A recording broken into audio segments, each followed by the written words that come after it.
Hi guys, welcome back to another quick video. I'm going to be showing you how to make some very quick rod holders. I mean, there's loads of different ways you can do it. I just thought, I've been looking on Amazon, and I don't really want to fork out. Well, they're only about £5 or £10, but realistically I've got loads of junk hanging around, so I thought I could fashion something. Found some old pipe, so I've cut 3 lengths of that. I usually go out with 3 rods, so it's literally, at the moment, it's a bit of a pain because they're all over the boat, and when you're packing up and stuff, and when you're coming back in, there's just nowhere to put them. So I'm just going to have them suspended or, you know, slotted in at the back on the transom. But that's another bit of a procrastination around that, because I don't really want to start drilling more holes in the transom. So I'm thinking what I'm going to be doing is, I found an old G clamp or a C clamp or whatever these are. Again, you can pick these up off Amazon for like a couple of quid, maybe £5. But check your sheds, you might have an old one laying around. I had a box of old tools that my missus's granddad left to me, so I thought, wow, I can put this to good use. So yeah, I found a bit of ply as well. Well, just cut that off a bit of a bigger slice, a bit of a bigger board or whatever. So I'm going to be just basically screwing them onto this and then clamping that onto the back of the transom.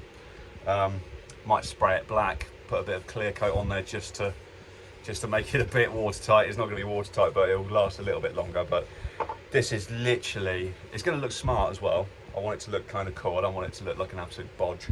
But yeah, like I said, 3 tubes, bit of plywood, G clamp, C clamp, whatever it's called. Now, to secure these on, you need to drill 2 holes. One large hole so you can get your screw and your screwdriver through, and another one just as a pilot hole so it doesn't crack the plastic. But yeah, I shall drill the holes. I'll show you in a sec. So yeah, as you can see, I've drilled actually 4 holes per tube, front and back. I've just gone straight through there, and now I've got a bigger drill bit, and I'm just going to make these 2 holes, that one and that one, a little bit bigger. Like I said, that's so that you can get the your screw through the hole and your screwdriver, and then it's just going to be mounted. Bosh. That one probably at a bit of an angle so it sticks a little bit out. Middle one straight up. The side one that's going to be closest to the engine probably straight up again. Maybe slightly. Maybe we do them all slightly to the side, because then it gives you a bit of manoeuvrability with regards to the tiller. Well, the tiller's on the other side, so it shouldn't be too bad. Anyway, maybe I'll have that one like that. Who knows? I don't know yet. But you do whatever you feel's good, but I'll probably put that one out at an angle.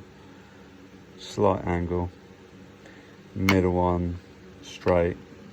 End one straight. Yeah, let's go with that. Okay. See that small hole on that side? Larger holes. Just going to sand that down just to get rid of the excess, whatever you want to call that stuff. Cool. Bop, bop, bop. Perfect. First one's on. Bit of a mission trying to line the screw up, so I had to use a needle, a long nose pair of pliers, just to basically stand it, just to get it into the hole really, whilst I got my screwdriver through there and aligned it with the actual top of the screw. So I've gone for these kind of style screws because I had them hanging around. So they've got a nice big, you know, like a flat head on them, so that's not gonna, you know, it's just gonna hopefully prevent cracking the tube when it's, you know, and it's pinning it down, or it won't pull through because it's such a big flat head on it. They have gone through to the other side, but I will take the old grinder out later and grind those off. That's obviously a massive, not going to be putting that against my transom. So yeah, grind those off, smooth it out. That's a definite must. But yeah, let me get the other 2 on, and fingers crossed my fishing rod fits through this hole without banging on those screws. I'm pretty sure. I didn't measure it, I just done it by eye, but yeah, should be alright, I reckon. Right guys, so this is the stage we're at. Left a bit of a bigger gap in the middle on that one, so you've got room for your G clamp or your C clamp, whatever it's called. Oh, it's just tricky to do one-handed, but you get the idea. Let's pop that on there. Nope. Okay, let's put it down there. So, yeah, this area here. So there's a nice bit of clearance in there. Next stage for me now is just to grind off. You see how it's come through? Doesn't really matter as long as you've got a grinder. Grind those down, sand them off, and I think we're going to pop a bit of black spray paint on just to make it look a bit snazzy. So yeah, back in a bit. This is what it looks like at the moment, guys. Butchered it. I mean, there wasn't much I could do about that, but I've just grinded off all of those, all of the spikes, all of the bits of screw that were protruding through, and then I got the flat paddle disc, and then I smoothed it off again. Once you get some spray paint on there, that's going to look, well, it's going to look all right. Again, this is just a quick. This is literally taken 5 minutes to get to this stage, maybe 10. Yeah, just get it sprayed up and I'll show you what it looks like. And I think we're pretty much done after that. I mean, it's going to need a bit of testing whilst we're out in the water, because I'm pretty sure, because the rods are going to go through, there's nothing stopping it, so it means that the rod will probably stop either when it hits the floor or the deck of the boat, or it might stop because the arm on the reel or whatever that thing's called. But anyway, I'm pretty sure this is one of the cheapest ways to make some 3 pretty sturdy rod holders that's going to clamp on the back of your transom. Right, it's quite satisfying spraying things, so I thought I'd just try and video some of that.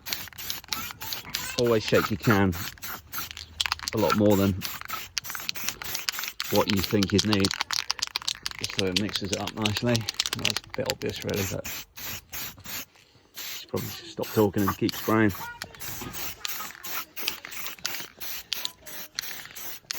How cool is that? It's absolutely awesome.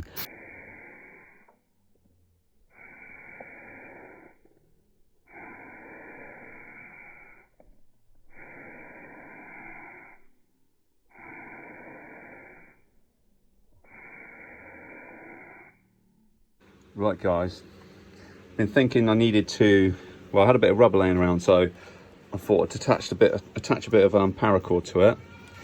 Made a little hole in the transom plate, or whatever you want to call this, the rod holder plate. Butchered it, as you can see. Yeah, obviously plies a little bit tricky to work with. Probably should have got more of a sharper drill bit, but look at the state of it. But a bit of paint, you're not going to tell when that's actually on. It's fine. So yeah, I'm just going to loop the paracord through that hole. And that's basically going to go on the other side of the transom. And then you just clamps down onto this bit. So you can do it up nice and tight without worrying about putting too much pressure in one point on the back of your transom. But yeah, I thought that would be a nice little additional extra since we had it hanging around. You don't really have to do it, but just fancied a bit of peace of mind, I guess. And it also gives it a little bit of you can hang it up in your car or something, put it on a hook, so it doesn't get crushed or anything, maybe. But yeah, I'm gonna put it all together in a second and give you the final piece. Yeah, well impressed with that, well chuffed. Going to test it out later today, so I'll do a little mini video and update you once it's on the back of the boat. Yeah, fingers crossed it's going to be sturdy enough to hold 3 rods up when we're trawling. If it's not, then I might have to put another clamp on that side, but I'm pretty sure it'll be fine. Pretty sure it'll be fine. Yeah, there you can see the bit of rubber that I've looped on, just so that the clamp can grip to something without destroying the transom. There we go guys, that's the DIY rod holder. Nice bit of rubber on the back so that you can put some pressure on that G-clamp without damaging your transom. Yeah, if you've not liked and subscribed to the channel, please do, because every sub I get really inspires me to do more videos, and at the moment I'm loving making them. So yeah, if you can spread the word, that'd be wonderful. And yeah, the next video will be, I'll give you a quick demo once it's on the boat, just to see if there's any mods that I would do, or if it's perfect. I just popped the rod in there, the rod fits nicely. Yeah, catch you on the next one. Thanks guys.